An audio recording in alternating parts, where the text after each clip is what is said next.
Hey, get in, fellas. We're going back to therapy. Welcome to session 24, y'all. And you'll see that all the fellas are here today because this is going to be the season finale. We pose to ourselves a very difficult question that therapists encounter all day, every day, which is, how do we define mental health? And more specifically, how do we know when we're getting better in therapy? Gents, how we doing? I mean, Bills win, Ohio State win. I mean, mental health is great too, but just flying high right now. Things are great. Yeah, Nuggets statement win against the Jazz last night. I was in attendance for that first game of the season I got to go to, so riding high off that. Sport Steelers time. on a bye, so no football news for me. Started recording after Tyler Bass kicked that 61-yard field goal for the Bills. So we were worried about Mike's ability to participate in this exercise, if not for that field goal. So if you're new to the show and just hopping in with this season 1 finale, first off, go way back in the Spotify. You can start over. But I want to introduce everybody. So I'm Stephen Solomon. I'm the host of the podcast, child psychiatrist based out of Denver. We have Richie Davidowski. He's our editor of our content, all-around great dude and owner of Rambo, the curator of good vibes. And Michael Benjamin Slepian, our resident Canadian and social media manager. The last time all three of us were on the screen, guys, that was when Mike made the big decision to come work for the Get In Fellas podcast. Mike, how have you felt about turning down the Kelsey Bros, who were recently named the sexiest podcasters? Well, after seeing Jason Kelsey's behavior at the Penn State game, and throwing that person's phone down on the ground, I'm happy to distance myself from the drama of that family.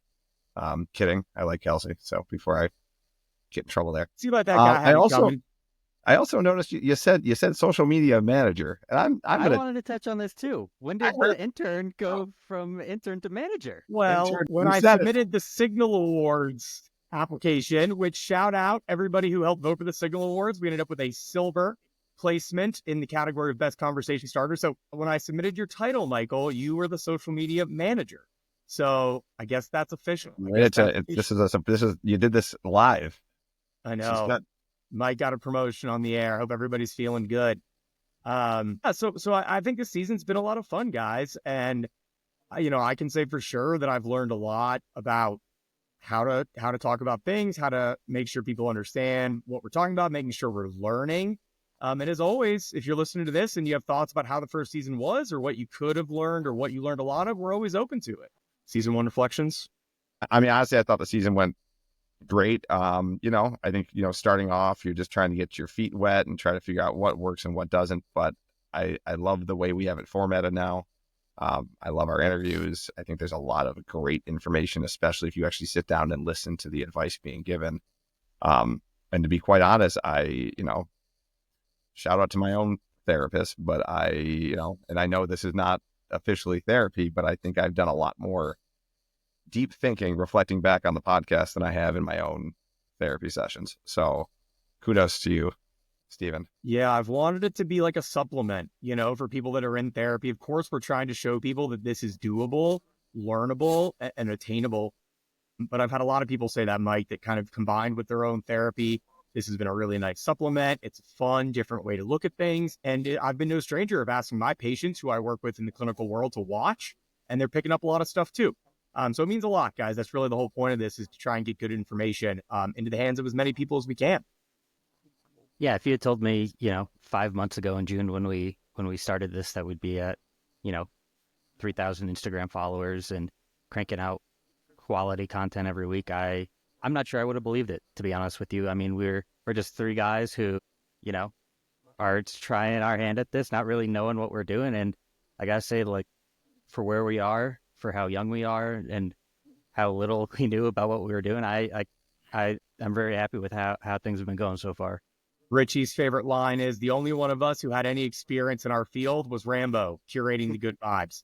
So yeah, guys, thank you so much. And of course, thank you to everybody who's listened. So we wanted to review the season in a way that we thought would be fun and cool and unique, for us to really appreciate the work and show you guys how much we feel like it's valuable and the stuff we've put out there so far. So one of mine, you guys have heard me refer to Nancy McWilliams as the GOAT of psychodynamic therapy. She is the author of the book, Psychoanalytic Diagnosis. It sounds like a big words. It's really just what Tarek and I talked about, personality and defense mechanisms. So really the way that I see things and how I've tried to see things on the podcast is through a lens that she and other authors and researchers that we've talked about on this podcast use. She was posed the question.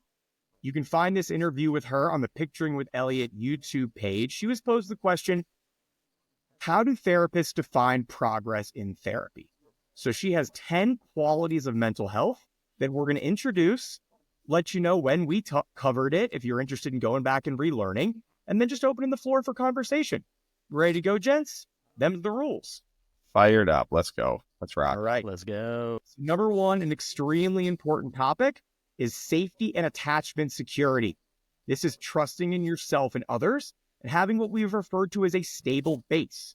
Okay, we did this in session 22 with Dr. Knopf when we talked attachment. And anytime we've talked about trauma, that is the idea of having safety and attachment security. DBT block covers well what happens when you have trauma and how to slow it down. And the idea here is that with therapy, good relationships with your therapist and good relationships with friends and family, that can help us change our set point, change our security in this world, feel more attached, have a more stable base. Oops. Yeah, attachment styles like been a big focus in my personal therapy. Something that we talk about on like a weekly basis. Shout out Grace. I know she's a loyal listener of the pod. So yeah, it's definitely something that we've been working on, and something that I really struggle with is my avoidant attachment style for sure. I like to almost go the other way on that in terms of how I personally, deal with it. I feel like I've tried to, from all sects of life, I've found different groups of friends, and I'm, granted, maybe it doesn't mean the same thing, but I've got, 20 different group chats, and we talk every single day, and we keep in touch. And I feel like it kind of just, I don't know, keeps me going. I've got trust in all of them. I feel like they're all people that I'll reach out to if there's anything going on. So I don't know. We'll talk about this more when we talk about defining love in terms of therapy. But Mike, it's a really good point is like, hey, I've got a big friend group. I know a lot of people could be there for me. And that's really should make us feel stable and safe on this. And that's exactly what I was going to say.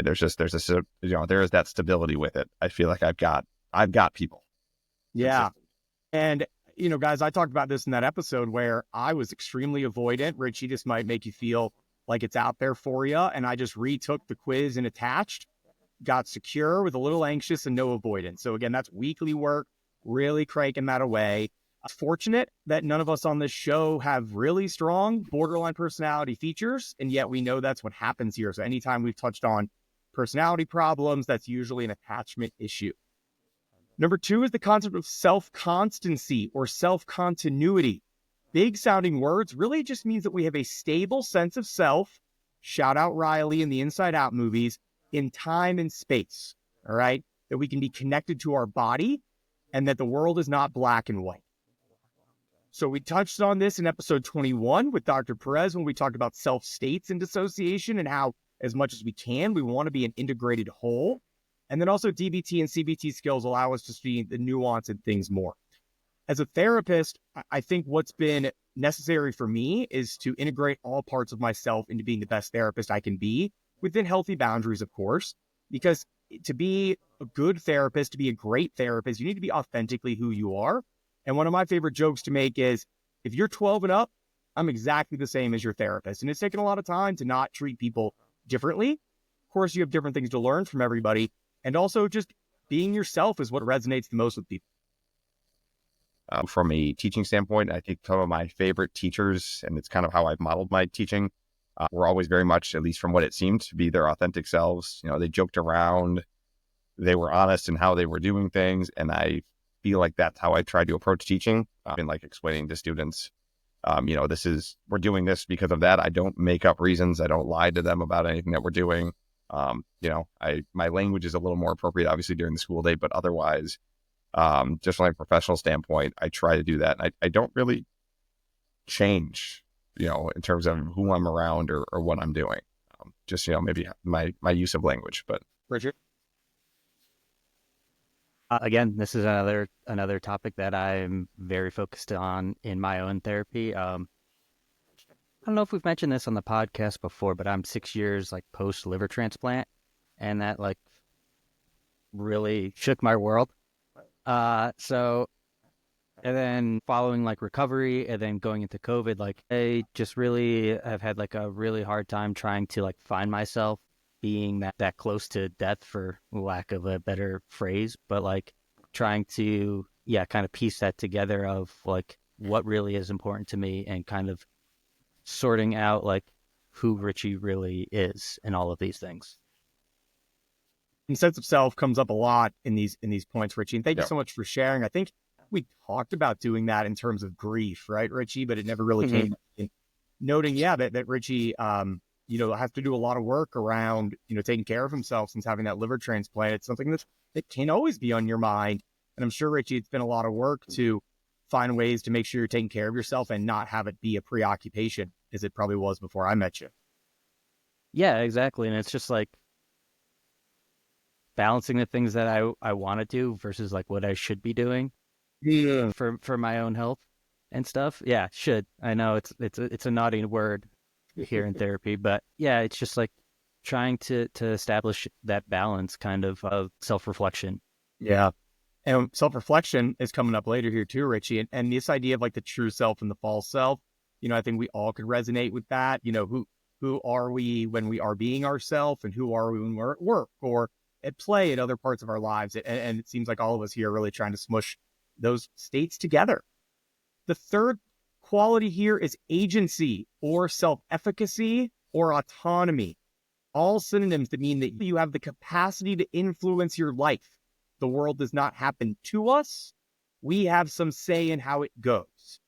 Okay, so we talked about this in session 13 when my buddy Ethan came on and we talked about interpersonal effectiveness, advocating for yourself, understanding that sometimes we have ways to influence the world and other times we do not, is a very DBT skill heavy thing.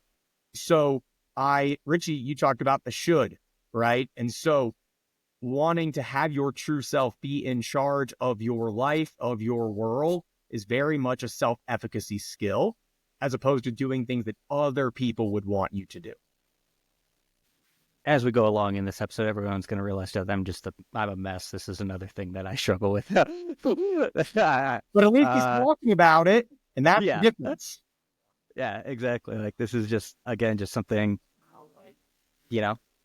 like I said, with the liver transplant, having my hands on the wheels of my own life is something that I'm really trying to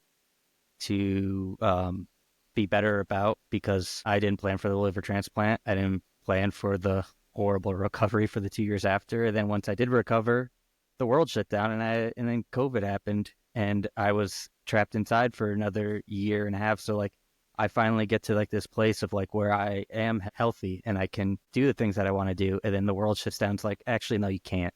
And it's just like kind of a very defeating feeling where it's like, I've been trying to do all this work and it's just like these things that are out of my control seem to keep coming up, and just like really accepting that like there are things that I do have control over and taking control over those things. Yeah, Richie, as we try to think of each of these topics and relatable things for our audience, I think you touched on COVID being a really strong one. People who have obsessive thinking, obsessive compulsive disorders of those sorts really struggled with COVID because they already had unique ways of establishing a sense of control in this world. And we all know the people who got really overwhelmed at this thought, a lot of clean fears, a lot of issues with their routines. And so you're right, Richie, to have kind of your ability to stake who you are taken away by COVID for a long time really puts a kibosh on people who found a way to navigate the world and had that taken out from under them quickly. Yeah, I feel like you could do an entire season just on how people were during COVID and mental health toll it took. I think just the thing I take away is the piece on self-advocacy.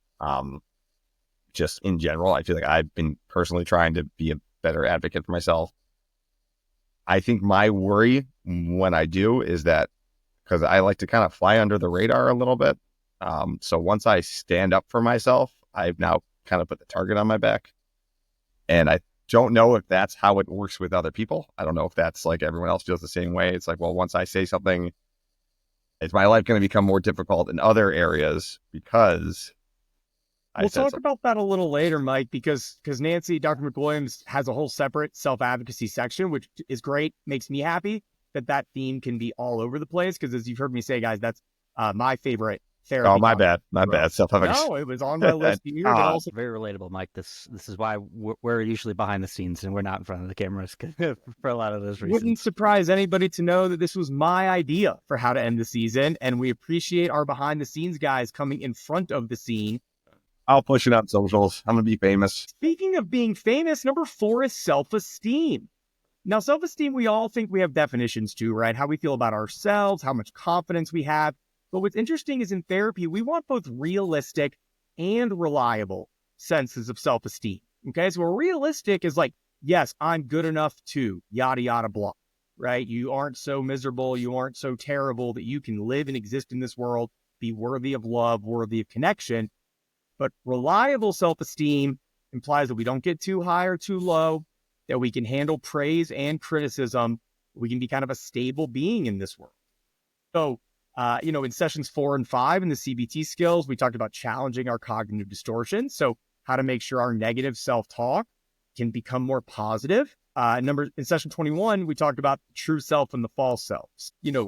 People can think about this as like perfectionism is a problem on one end of the scale where you're always saying you're not good enough. That's going to hit your self-esteem and not make it that functional. And all the way on the other end is like a grandiose narcissism. So if you think you're the best and you're the best at everything, which we know some of those people, your host is sort of kind of one of them, then we're going to know that that's not healthy either. So again, a realistic and reliable self-esteem. I don't know anyone who actually falls into that category. And I don't mean that in a way that it can't be done. I think everyone's trying to work towards that. But like, I know personally, like you give me a compliment or you told me I'm social media manager. I'm like, ready. I'm texting my family. I've got the business cards have already been ordered. Like I'm good. I'm ready to go. But then when you message me and you say, hey, can we adjust this on the socials? I'm like, why am I doing this? Delete my apps, throw my phone out the way, I'm done. So I can understand why people struggle with this. Yeah, in a vulnerable moment, I was asking Mike to come on and do the social media a couple months ago, and his response was, I know how much this means to you. I don't want to disappoint you. And I said, well, we can work with that. That's great. But Mike, you make a really good point in that most people who go to therapy and most nice people on this earth have a depressive stance, which is generally of they value others more than themselves, when truly this is a balance.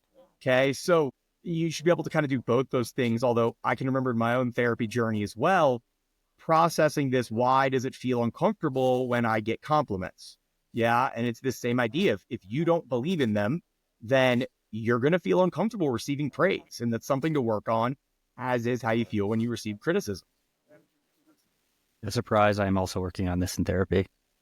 I cannot take a compliment to save my life. Yeah, it makes you're doing great, Richie. You're doing great. Richie. And I bet the majority, Sleppy, I think you did a great job there of noting, I don't know anybody who does this well. I don't think I do this well. I think I just do it better than I did, because it can still get squirmy.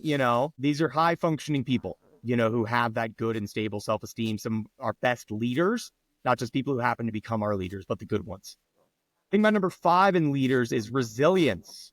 In our business, we call that flexibility, the ability to kind of modulate the ups and downs. We don't get too high or too low. We use more mature defenses than immature defenses. We talked about this in sessions 4 and 5, again, with our cognitive distortions, and all of DBT is about being able to modulate our affect. So that means control our emotional state. So that's like distress tolerance and emotion regulation. The biggest thing we learned this season, boys, is validation. Being able to validate yourself is the most effective way to show resilience. What we know in therapy is that we understand how people become broken by trauma much more than we understand who doesn't get broken by the same trauma. So we don't understand resilience all that well. We understand what can help it, but we don't know much about who is resilient and who isn't. It's kind of a crapshoot. And so that idea of just being able to tell yourself, it makes sense how I'm feeling, and we have to do this thing anyway, is a true sign of resilience, being able to do that. Again, not a surprise in this one either. This is something I'm working on. More often than not, I numb myself to my emotions and my feelings and things, because it's just really hard for me to deal with those things. I've been much better about learning to identify and sit with my emotions. But as far as managing them, I feel like I turn them off more often than I manage them. And I think, Richie, that would also be the common trend amongst our listeners, and especially for the audience that we're trying to hit. If you're newer here, Richie came on one of our early episodes, episode 3, and showed us that in order to be able to validate your own emotions, you have to know them, feel them, understand them. And when we were talking a few points ago about self-constancy, it implies that we are connected to our body, that we can understand how our emotions are impacting the way our body feels. That is not a given for most people. If you struggle with dissociation, if you struggle with substance addiction mostly, but all the other kinds of addiction, it's a detachment from your feelings. You are trying to control that feeling, and inevitably, it's unhealthy depending on how it shows. To go a little more, I don't know, lighthearted is the word because people take sports very seriously, but I'm going to, as a sports fan, with like the highs and lows in my emotions. And I've noticed since having my first child, having children, but having my first child, I've had to be a better role model when I watch sports because I know how I know how I'm feeling, and trying to tell myself at the end of the day, I'm telling him, if things don't go well, hey, it's just a game. If things go well, hey, we got, and trying not to, and again, I know this is not on the same spectrum, but just try to give an example how I use it. Not to, if you watch sports with me now, I'm, what I'm texting, and Steve has seen, how I text during games, and my emotions are all over the place, but how I show it and how I try to demonstrate it. If my son asks me a question and things aren't going well during a game, I need to, do a better job of, not being short with him, not being mean. I guess, yeah, that's if that true. makes some kind of perspective is a big part of this too, right? Yeah, exactly. At the end of the day, I'm going to get up. It's not going to. It's not life or death. It's it's a game. Sometimes gambling's involved, so maybe there's a little bit of a life or death in there. But sports reference, and it's a really good thought, Mike, is that as we get older, we should mature enough to understand what's important and what's not, and what's worth freaking out about and what's not. This is reminding me of our 5th session. We had our buddy Eric, who's a fraternity brother of me and Mike's, on. And if you recall, he was really stuck on some of the should statements and some of the, like, this is how we think about our teams. He called me a few days later and was like, man, I rewatched the episode. I do a lot of that stuff, don't I? And I was like, oh yeah, buddy. So, we talked a lot about those should statements and how it can kind of keep us in shame spirals and keep us cycling in anxiety. When we get on ourselves like that and we aren't able to validate our experience, that it really struggles. So hopefully we'll get Eric back on to complete that story for us. Speaking of knowing thyself, number 6 is reflective function. Okay, we want to be able to reflect on who we are and our traits, and the ability to do that as well for other people. So we call that mentalization. So mentalization, being able to understand our own self states and what needs to change. Same with other people. We would call this in our business insight into illness. And if you do have insight into your illness and what needs to change, that's awesome. And that makes you quite a great and rewarding therapy patient to work with. If you do not have insight into your illness and you show up to therapy, as many men do, with the "my wife made me," right, kind of an attitude, it's much harder. And so if somebody doesn't have insight into what they're doing that's impacting their work relationships or their personal relationships, then that is always goal number 1, is to be able to help people understand, why do you feel that way? You notice a pattern there? Why do you think they got mad? So you ask patients that, really early in therapy to kind of test their reflective functioning skills. From a parenting standpoint, and I'm not perfect at it by means, but I want to build that you're the best. There's nothing wrong with you, anything like that. And it's not that I want to tell any child, hey, there's something wrong with you either, but that kind of, we always need to work, things can be worked on. Things can be improved. You can get better with this. Not everything's ever always going to go the way you want it to, and kind of to deal with the ups and downs. I'd imagine as your older son is starting to play rec sports, he's going to learn that he may not be the best hockey player on the team, right? And so that he is, but sure, that's growth for him to be able to look around and say, okay, great, I am the hockey player like these other hockey players. I'm better than some, and I'm not as good as others. And we've talked about that regularly. I've always, every time I tell them, I'll tell them, hey, you're having one of your best practices yet. You look like you're getting better. And Are you proud of yourself? That type of thing. But that's our conversations. I've never been like, hey, you did the best out there. You were better. And I think he understands that as well. So everyone, like I said, is realizing I'm a mess as we're going through this. But and kind of as part of that, like my girlfriend Maddie and she's been on this podcast. We do couples therapy every week, and because I struggle with these kinds of things, we need to have that space where we're able to have someone like mediate or facilitate the conversations, because they are difficult for me to have. And I think recognizing that she needs more from me than I am probably giving to her right now is huge, and vice versa, realizing that maybe I need more from her and I'm not, for self-advocacy, not able to speak up on my own for it. So, and it's not because our relationship's in a bad place or anything like that. It's just we don't want our relationship to get into a bad place. We want to be able to work on these things as they come up, as we're going through them, before they turn into, an atom bomb and things blow up. Yeah, we're very pro couples therapy on this show. I always recommend to people, if they're new to the podcast, watch it with your romantic partner. It is fodder for conversation. And I've gotten a lot of good feedback around that. Richie, Mike, I'll try to answer this myself as well. Psychoanalysts really have leaned heavily on the concept that insight is the goal of therapy. And that if we understand our behaviors and why we do them, then we can change, or we more easily change. I have not found that to be the case for my patients. And I don't know that I found it to be the case for myself. I kind of think it's like the opposite. The more growth I've done globally, the more I might understand my behaviors. But I don't know if you think about, as you've done this show with us and learned more about your stuff, or you're in your own therapy, do you think understanding why you do things more necessarily makes it easier to get out of those patterns? Yeah, I mean, I think you can be more deliberate in not doing them in a way. Kind of, if you know that I'm, if I'm acting this way because of this, well then, what's actually causing me to do this, so that I can kind of work on that. Yeah, I mean, yes. Another cause, yes. Yeah, I mean, I agree. Like, being able to identify that is huge, and I think knowing like where, like, the deep-seated things that are causing me to act a certain way or say certain things allows for more self-reflection on, like, is this a true belief? Is this something I've been told?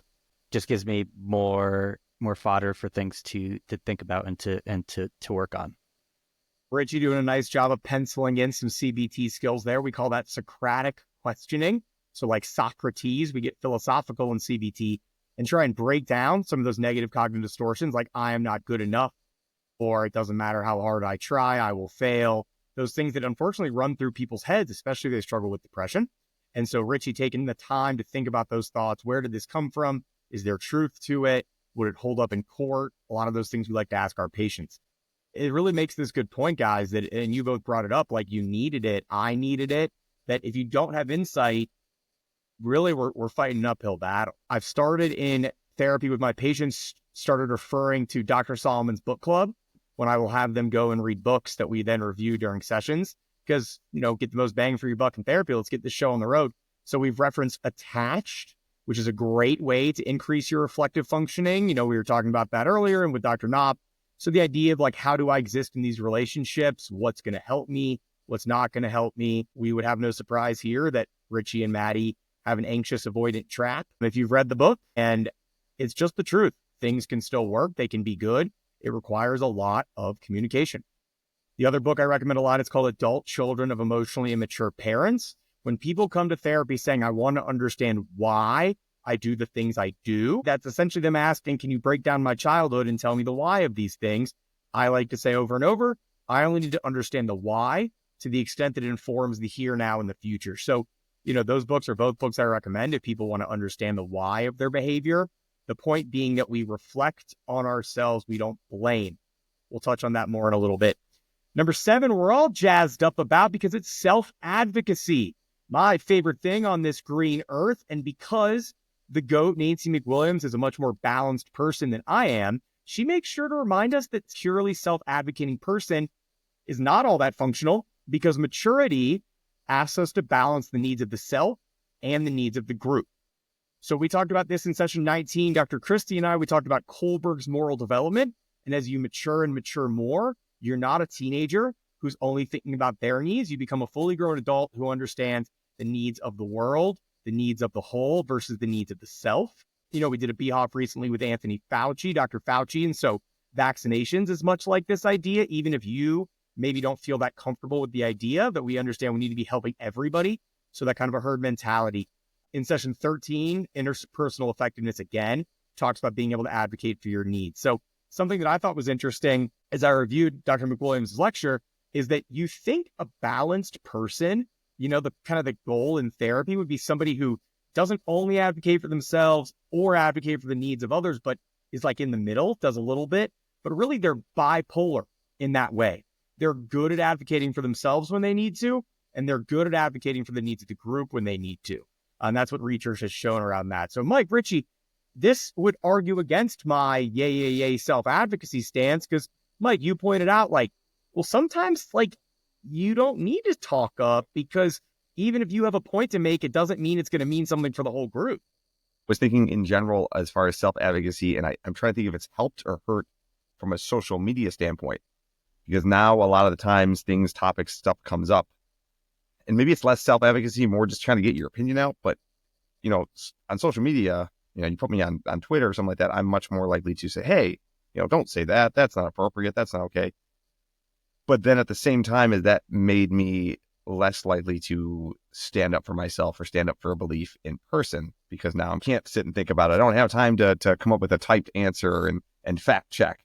And it's just something I don't know. While you're talking about it, I just started thinking about how social media. So it makes sense that that's why the interpersonal effectiveness DBT skills are so important, because advocating for yourself in the moment is extremely difficult, extremely anxiety provoking to stand up for somebody. And guys, I've had to push on this a lot. It has not been perfect, as I've grown into being able to advocate for myself more, because sometimes you miss the mark and you push things too hard and you can impact relationships.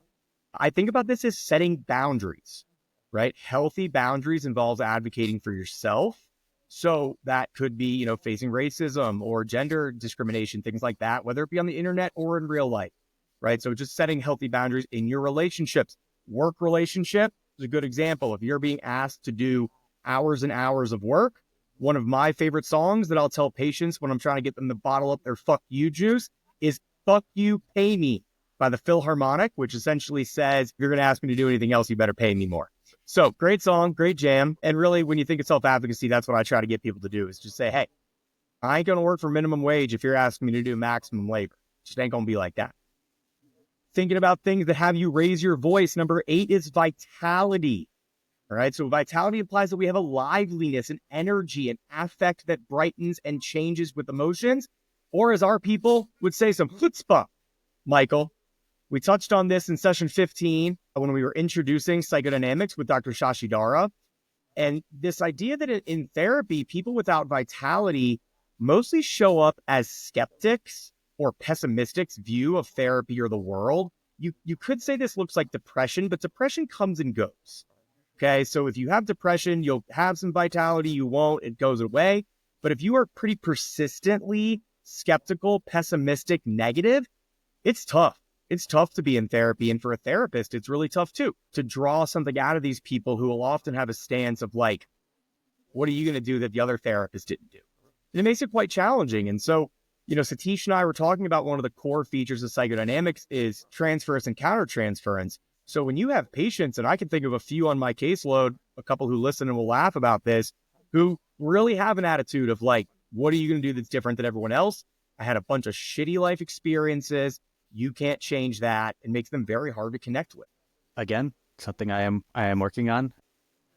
Maddie often says that she can't tell what I'm feeling. She'll ask me hey, what are you feeling right now? And I'll be like, I am so nervous. I am so this. And she's like, I would have no idea. I think it links back to that constant shutting my emotions off, that constant revert back to numbness for self-preservation. I don't want to over emote or over, exaggerate what I'm feeling. I've become better at identifying my emotions, but actually displaying them outwardly and being in those emotions is still quite difficult for me. It's a lot of work, to change those things and to unfreeze our emotions from a flight response, and you're chipping away at it, Richie, and being involved in this podcast and taking the time to learn these things. But Richie, I appreciate you being willing to point the finger at yourself. But these are all things that I imagine all of us and most of the people listening to this have had to work on in one way or another.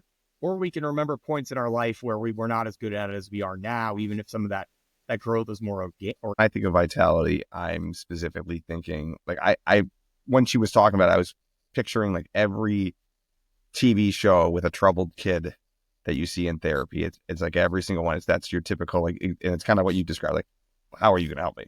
It's like a callousness that comes from dark experiences. Absolutely. So that's just kind of where my head went. And I also thought, like, man, that is, and she described it as well. Like, it's just, that's as difficult as it gets, because it's like, where do you pull anything from? When you're pretty stuck in that space of like, I've seen what the world has to offer and it's not good. If you've had a lot of trauma, it's hard to move people off that block.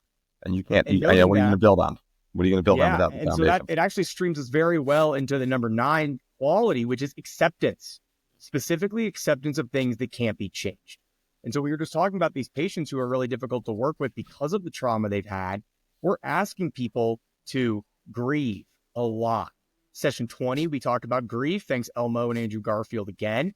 We've talked about distress tolerance in session 10, which includes radical acceptance as a skill all on its own.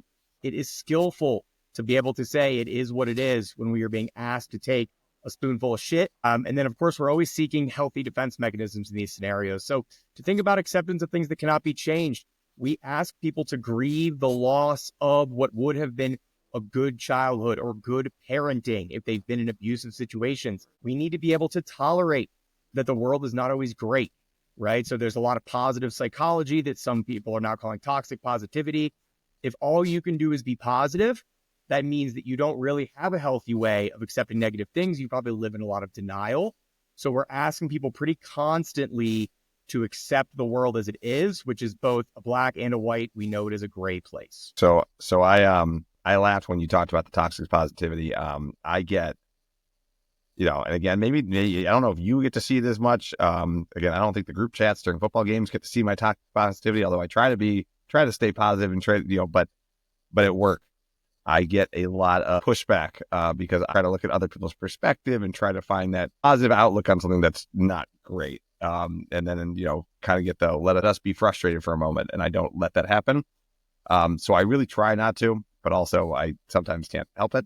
You make a good point, Mike, because comparisons is often what people try to do, either when they're accepting that their reality is not that bad because they're starving kids in Africa, right? We were taught that shit as young as we could be, which, yes, there is a healthy way to compare your situation in order to get to acceptance faster.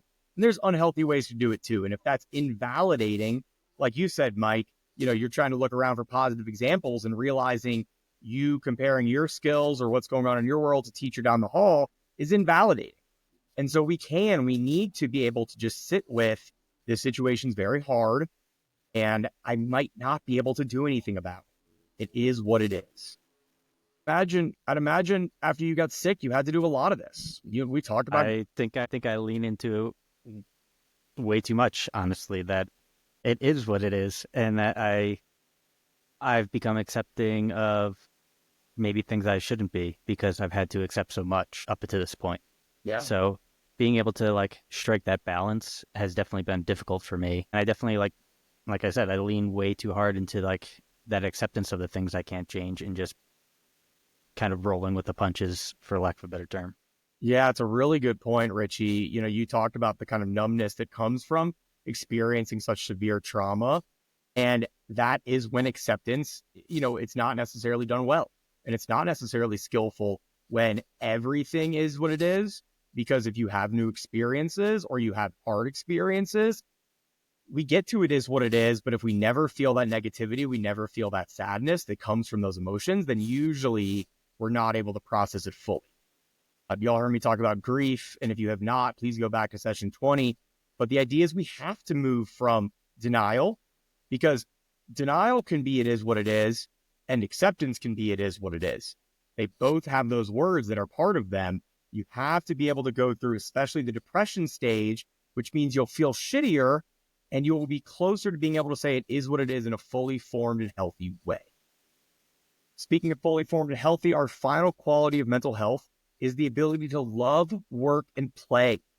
So really a grab bag term to end everything. And we think about this in terms of all the disorders we talk about in psychiatry. The Big Purple Book says there has to be impairment of social and occupational functioning.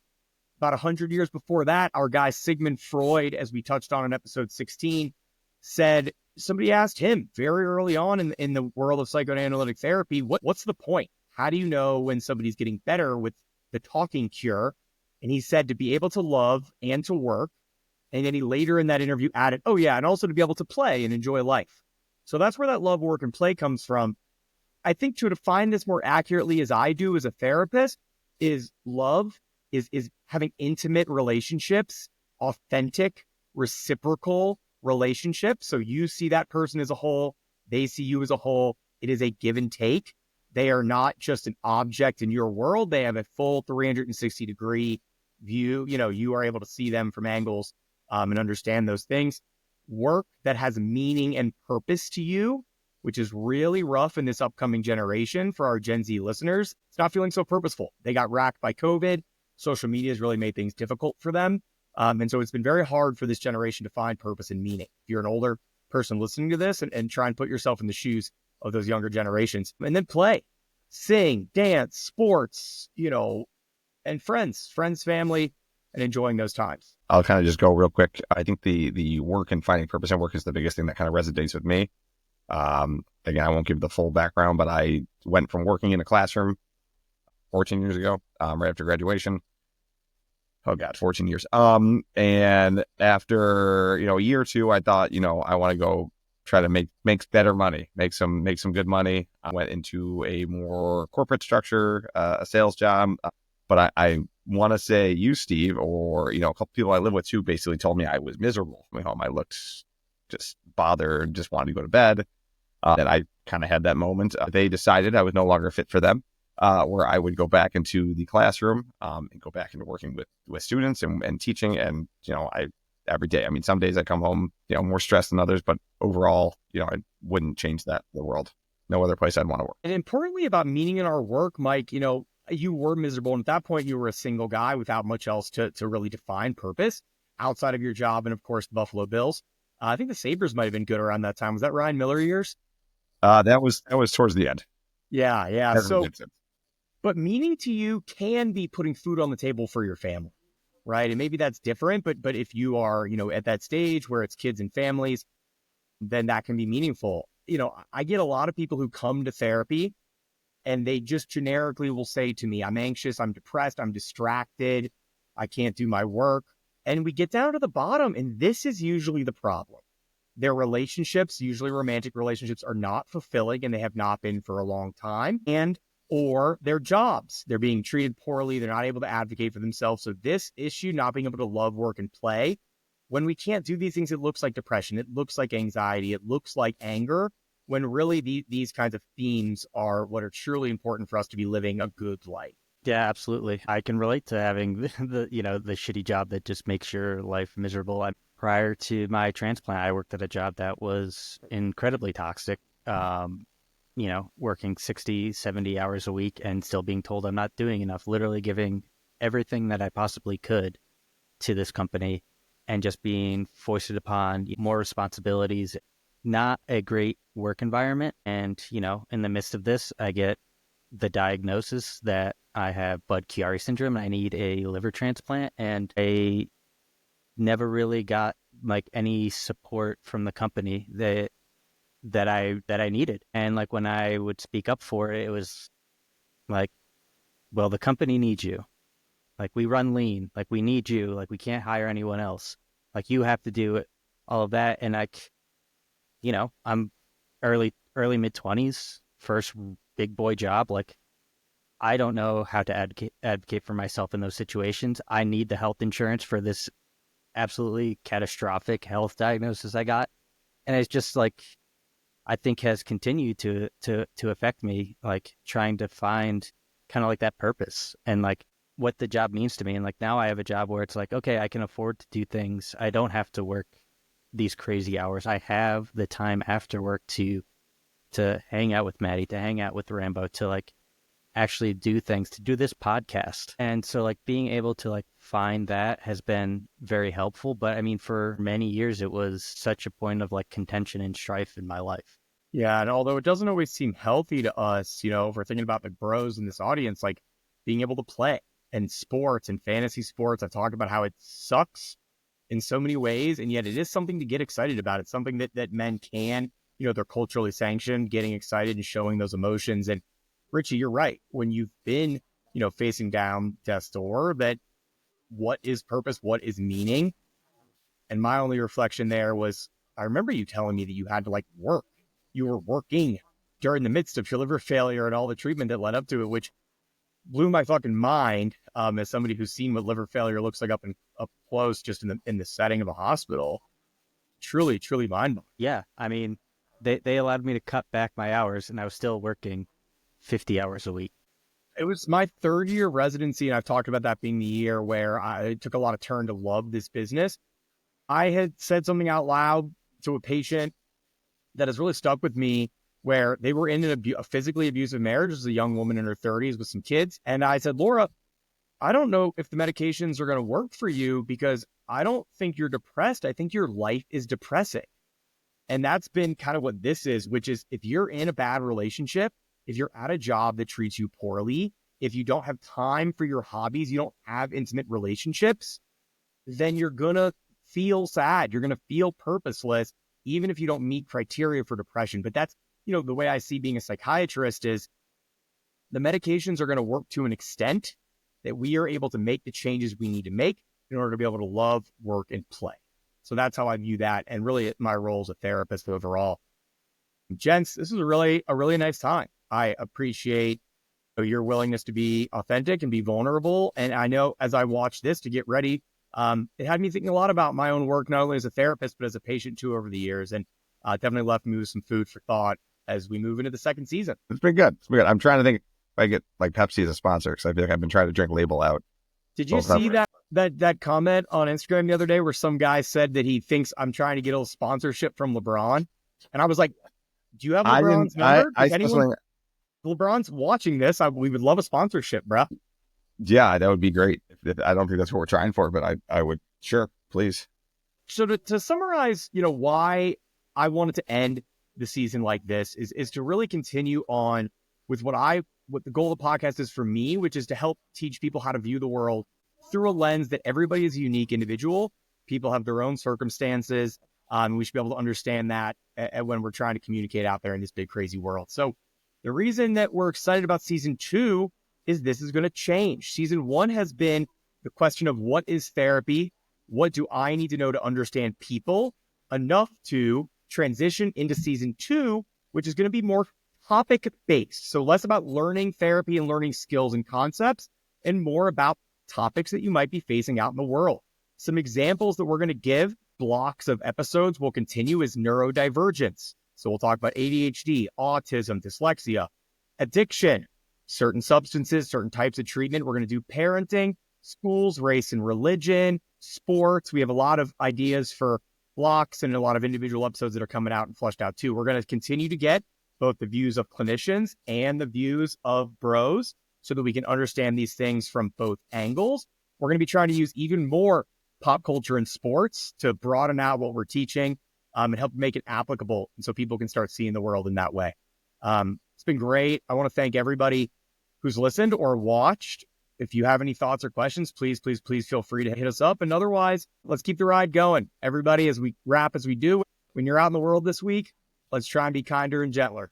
Go Bills. Peace.